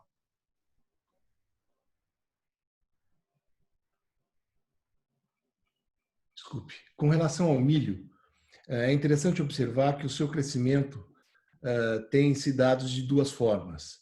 Em plantas que são em menor número, mas muito grandes, modelo Estados Unidos, plantas absolutamente apenas com base no milho, e, digamos, um processo de fusão de milho e cana, que é muito interessante, não só porque utiliza as utilities e toda a estrutura já existente na usina de cana, mas também porque acaba fazendo com que o nível de emissões desse etanol de milho casado com cana tem um nível mais baixo de emissões do que o milho de uma planta solteira, né? Então, esse é o primeiro ponto. Segundo ponto, nós vimos nitidamente um crescimento muito forte que aconteceu em Mato Grosso, vamos dizer assim, em cima da questão, obviamente, da safrinha e do potencial de milho que é enorme, porque por trás desse crescimento muito forte tinha o problema, e tem o problema ainda grave, da falta de logística, de infraestrutura que permita que esse milho possa ir para outras regiões do país ou que possa, digamos assim, competir pelos portos de uma forma econômica, né? Nós estamos tendo agora um potencial enorme de crescimento, que é a nossa grande esperança que isso aconteça a partir desse governo, com, digamos, o investimento em logística e infraestrutura, e esse milho possa ir para outras regiões e, evidentemente, permitir com que o casamento cana e milho possa trazer um potencial muito maior de oferta. E é claro que por trás do milho sempre existe a questão do mercado. Nós estamos vendo agora um momento no qual os preços do milho sobem muito e boa parte das plantas acabam vendendo milho para consumir em outras fábricas do que para fazer etanol. De qualquer modo, se tem uma previsão de que aquela região de Mato Grosso, com um pedaço de Goiás, possa ir de 2,5 bilhões esse ano para coisa de 4, mais de 4 até o final da década, o que dá uma dimensão do quanto isso pode crescer. Por outro lado, a questão da logística começa a viabilizar plantas com base em milho em outras regiões, o que é muito interessante do ponto de vista, digamos assim, da agricultura. Sabe, gente, nós aprendemos de anos para cá, não tantos anos, mas aprendemos de anos para cá, que a cultura solteira acaba trazendo, digamos assim, um impacto na qualidade da produtividade e dos solos, principalmente. A biodinâmica dos solos fica muito mais rica quando você tem culturas que se sucedem. Isso ajuda muito, não só com leguminosas, como cana, amendoim em regiões tradicionais, mas também agora com o milho. Então, esses aspectos são muito positivos e o milho realmente tem um potencial muito grande. Com relação à segunda questão, Renato, você falava de crédito, por favor, você pode me ajudar? Sim, em relação na verdade, a credibilidade dos tomadores, né? Como é que eles são vistos hoje na questão de risco e, eventualmente, como isso pode melhorar, né? Porque afeta diretamente o caráter de financiamento da atividade. Renato, obrigado. Esse é um ponto realmente importantíssimo. Vejam, vou dar um exemplo. Nós estamos vivendo agora um momento no qual a safra começa, há uma falta de crédito, de capital de giro no mercado, e os produtores, de alguma forma, são obrigados a vender, por exemplo, etanol, derrubando os preços de uma forma muito, muito ruim. Então, se procura o governo e se começa a discutir com os bancos uma linha de crédito para estoques, para estocagem do etanol. E aí o que acontece? Vem uma regra, que é uma taxa de juros, vamos dizer assim, convencional, que está aí no mercado, mais a taxa de juros que os bancos vão fazer para aqueles que têm, obviamente, uma imagem ou uma dificuldade financeira. Então, o que acontece? Você acaba concentrando o crédito da alavancagem em empresas que têm essa capacidade. E você acaba, do ponto de vista de política pública, não retirando esse etanol do mercado, mas apenas empurrando esse pessoal que tem mais capacidade financeira de poder vender mais tarde. Então, não realiza a política pública. Então, existe, de fato, um problema aí de credibilidade e dos tomadores, que é, em síntese, aquilo que nós discutimos no início, aquilo que o Eric apontou tão bem, que é como é que você vai fazer o casamento dessas empresas com esse tipo de dificuldade, com outros recursos, como é que você cria uma coraça, um fortalecimento dessa empresa para ter acesso ao crédito, né? Portanto, nós estamos vivendo isso agora, exatamente agora, quando nós precisamos estocar. Aqueles que estão capitalizados conseguem, aqueles que têm acesso a crédito com bons tomadores conseguem, mas os que são muito importantes para sustentar preços não conseguem, né? Então, é um exemplo muito atual do que nós estamos vivendo. Obrigado, Caio. Ótimo. Miguel, em relação a essa questão da credibilidade dos tomadores, e já emendando em outra aqui, que vocês já devem ter notado, já levando para a Amanda, já buscando fechar um pouquinho aí, em função do tempo, qual é a tua visão, enquanto analista do mercado financeiro e crédito, para hoje essa visão e imagem dos tomadores? E na sequência, mais para a participação. Nessas operações, vocês acreditam que, e a Amanda também, vocês acreditam que o apetite chinês ele se mantém, diminui? Ele é alterado por eventos como aquele que aconteceu agora na Argentina em relação, né, à intervenção do Estado na atividade? Como é que vocês olham isso e se muda o olhar chinês para o Brasil? Obrigado, Renato. Com relação à credibilidade, só complementando o que o Caio comentou, e o que a Amanda colocou também na apresentação dela e o Eric, eu acho que assim, a governança corporativa cada vez mais é fundamental que as empresas façam, porque elas têm que ter transparência, porque o mercado financeiro exige transparência, exige, ou seja, um processo com números auditados, né? Ou seja, que tenha confiabilidade e que a empresa mostre, ou seja, um processo de perpetuidade. Então, para isso é muito importante a governança, a transparência, para que facilite a avaliação de crédito. Como nós comentamos, quer dizer, tem empresas que têm uma estrutura de capital mais frágil e o mercado oferece alternativas para poder se adequar, ou seja, uma estrutura de capital mais sólida, porque, como o Caio colocou bem, quer dizer, existe um prêmio de risco, né?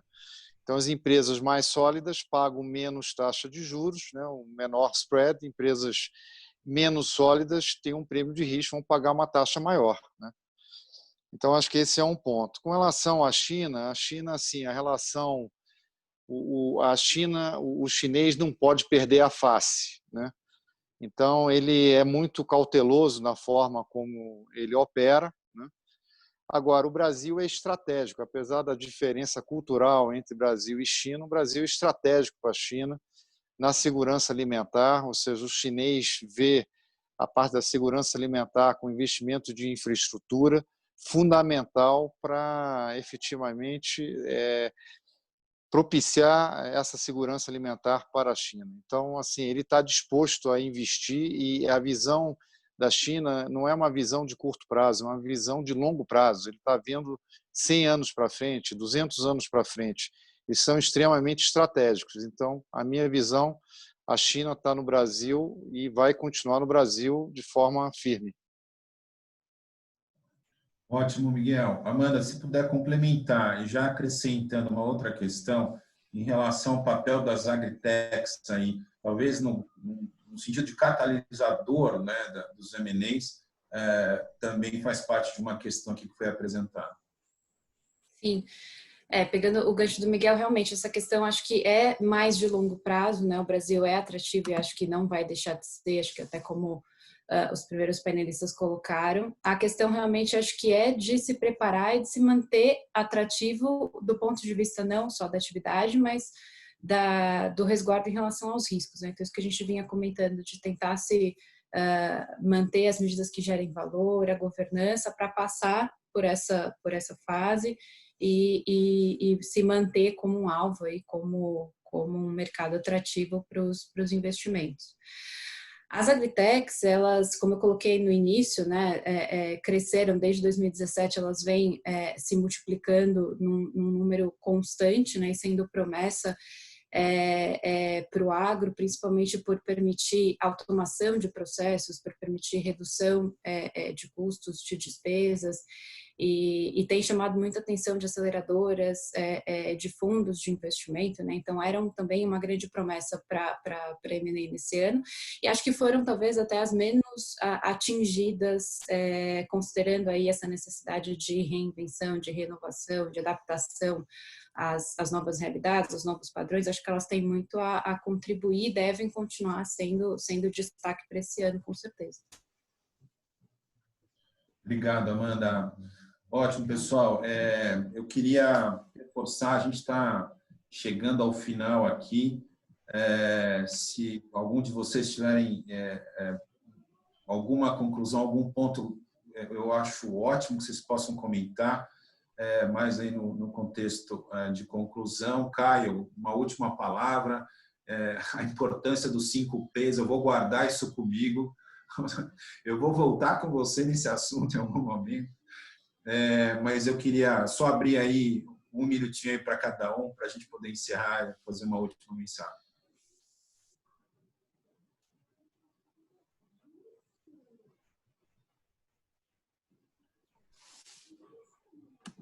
Desculpa, eu queria agradecer muito o convite, uma honra estar com vocês aqui, gente tão boa. E queria comentar que uma das questões principais do nosso debate o tempo todo, que é a questão da visão prospectiva e a questão da confiança, do ponto em que o Brasil transforma alguns pontos que hoje são ameaça em confiança, isso é muito importante. Nós estamos vivendo um momento em que o próprio setor produtivo ainda não se atentou para a importância da visão ou da imagem que o Brasil tem lá fora. Quando o pessoal se irrita porque vem pressão sobre a Amazônia ou vem pressão sobre outras questões ambientais, a gente realmente, Renato, tem uma fragilidade nisso muito grande. Em primeiro lugar, porque a questão amazônica é fundamental. Nós temos, sim, nós do agro, que abraçar essa questão, ajudar no máximo que puder, porque essa é a realidade do Brasil e é uma questão que tem que ser positiva e não negativa. O segundo ponto, a questão da nossa lei ambiental, do Código Florestal, que é um modelo extraordinário para o resto do mundo. Nenhum lugar do mundo tem um Código Florestal, uma legislação. E a gente não consegue transformar isso em algo positivo. Portanto, são duas questões muito importantes. A terceira questão que eu queria colocar para finalizar é trazer uma coisa que eu comentava com você, de uma pessoa que eu admiro muito, que é o Friedman, o Thomas Friedman, que é um articulista e editor do Financial Times.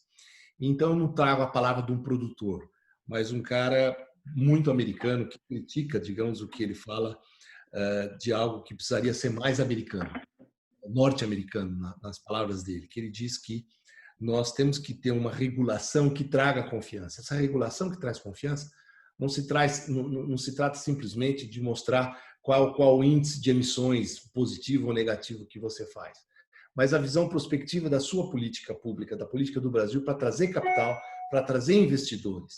Então, quando se fala, por exemplo, da questão, vamos dizer assim, das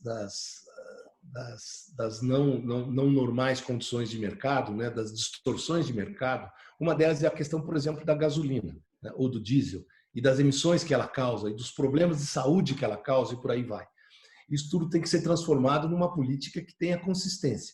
Quando foi criado lá em 2002 a CID, que era um imposto que tinha por objetivo trazer consistência a isso, ou seja, mostrar que esse setor do agro canavieiro, existe uma política que defende a externalidade positiva através de um imposto que era sobre a gasolina, isso é uma política relevante que traz confiança. Não é simplesmente ficar preocupado se é um novo imposto ou se vai trazer impactos XYZ. Não.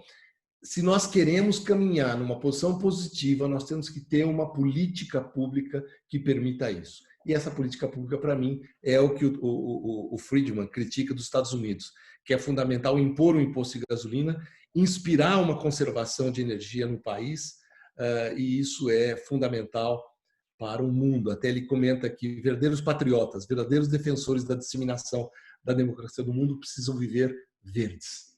Obrigado. Ótimo, Caio. Obrigado mais uma vez. Marcos? Bom, o que eu queria deixar como recado aqui é que a pandemia é uma coisa que é absolutamente terrível que aconteceu com a humanidade.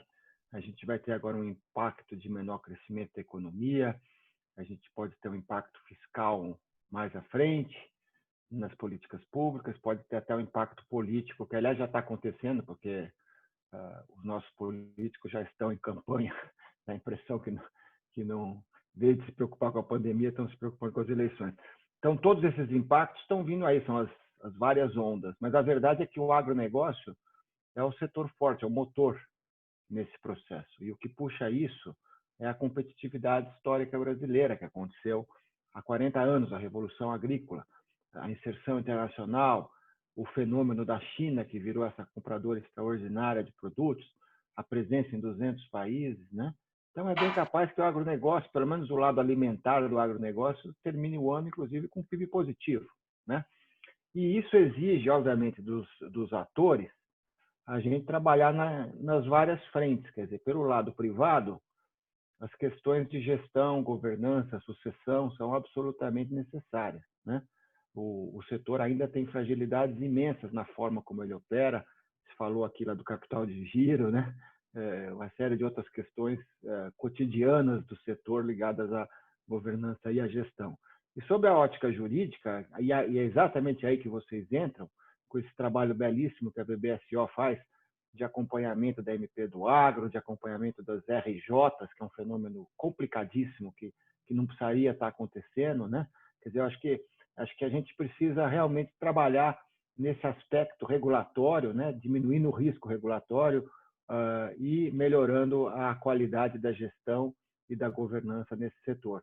Porque se a gente olhar pelo lado dos fundamentos, é o setor que vai sair primeiro dessa crise, e não só aqui dentro, mas principalmente pelo seu papel internacional, né? Agora, a gente precisa fazer essa lição de casa em pontos que foram colocados aqui hoje. Se fizermos isso, não vai faltar M&A, IPO e uma série de operações que vão acontecer a partir daí. É claro que esse setor tem de consolidar também, a consolidação faz parte de toda a economia. Esse setor, em muitas áreas, ele não é devidamente consolidado, né? Tem muita coisa para ser feita para você diminuir a heterogeneidade, né, que existe entre as empresas, em todos os sentidos, mas isso depende, obviamente, de esforços, como a gente falou aqui hoje, de construir o case e de ter condições para levá-lo adiante. Tá? Muito obrigado, e obrigado aí pela oportunidade, Renato e todos aí, Amanda, Miguel, e também grande prazer de estar com o Caio, que é o nosso mestre na área sucroenergética, sabe tudo e sempre traz ótimas observações. Marcos, obrigado mais uma vez. É um prazer te ouvir também. E continua nossa tarefa de casa, né? O desafio ainda está aí, precisamos ter ambiente político aí para fazer cumprir. Miguel. Renato, mais uma vez, muito obrigado à VBSO e a todo o time aí pelo convite. Foi um prazer participar aqui com o Marcos e com o Caio desse painel, e com o Eric e a Amanda. Toda a crise gera oportunidades. A gente tem um desafio realmente muito grande, mas a oportunidade também é enorme. Então, assim, com o trabalho focado, acho que nós temos uma condição grande aí de crescer e construir um país melhor. E como o Caio e o Marcos mencionaram, o setor agro é um setor privilegiado, ou seja, resiliente, está fazendo um excelente trabalho e existe muita oportunidade, ou seja, com dedicação, eu acho que nós vamos colher os frutos. É muito importante que o Brasil cuide da imagem, né? Porque uma questão é o fato, outra é a percepção. E a percepção externa, na realidade, é muito importante também para que o Brasil tome conta, né? Ou seja, de como o investidor e o mundo está vindo no Brasil. Então, é importante cuidar da imagem para que a gente possa efetivamente colher todos os frutos que o Brasil merece. Muito obrigado a todos. Obrigado, Miguel, mais uma vez. Amanda? Bom, acho que o Marcos foi perfeito, foi cirúrgico no comentário de que o agro é essencial para a sociedade, para a economia, enfim, e vai se restabelecer. Em termos de operações, oportunidades não vão faltar. E o momento é mesmo de preparação, enfim, como eu mencionei, essas transações devem acontecer entre os diversos participantes, enfim, grandes e pequenos, consolidação, expansão para outros segmentos, mas para que elas sejam bem-sucedidas, a gente está numa fase mesmo de preparação, antes mesmo até de já ter uma perspectiva, uma oportunidade em vista, de olhar para dentro de casa mesmo, de se fortalecer. E aí, certamente, esses processos vão ser mais bem-sucedidos quando eles se intensificarem aí ao longo do ano. Acho que é isso. Obrigada, Renato. Obrigado você, Amanda. Meus caros, é bom demais estar aqui com vocês, mas nós precisamos terminar. Agora o dia continua, nosso novo normal tem vindo aí com várias conferências, as 4 reuniões diárias se tornaram 8, 9, né? O nosso almoço de 1h30 agora são 15 minutos, e a gente tem que seguir esse novo normal, né? Eu acho, eu só recebi até aqui vários elogios. Obrigado mais uma vez por vocês. Aquelas perguntas que não puderam ser respondidas, por favor, encaminhem aos canais do VBSO que vão ser direcionadas aos palestrantes. A gente quer continuar respondendo e ativo nesse contato com vocês. Marcos, Caio, Miguel, nossa casa aqui agradece sobremaneira. Esse não vai ser o primeiro, nós vamos estar junto aí em breve, tá? Reforço mais uma vez, pessoal, tá aí a imagem para vocês do que a Gaia Mais desenvolve e os projetos sociais que ela coordena. Gostaria mesmo, aqueles que tiverem a oportunidade de contribuir, esse recurso está sendo especificamente para compras de cestas básicas. No período de afastamento, de fato, faltam recursos mínimos, e esse recurso tem um direcionamento para isso, para suprir a questão alimentar dessas 70 crianças que no projeto de Piracicaba a gente cuida aí com carinho, tá? Eu só um pedacinho na contribuição desse negócio, e o que eu quero aqui é lembrá-los que a gente pode também nesse contexto fazer mais estas ações aí importantíssimas no nosso contexto social, tá? Obrigado mais uma vez, obrigado a todos vocês que puderam participar. Em breve estaremos juntos de novo. Caio, Marcos, Miguel, Amanda, o Eric precisou sair, mas deixou aqui um abraço a todos vocês. Obrigado mais uma vez. A gente fica um minutinho aí para acessar a gravação. Como todos sabem, depois a gente vai disponibilizar e vai ficar o acesso de todos vocês aqui. Obrigado, bom dia, bom trabalho.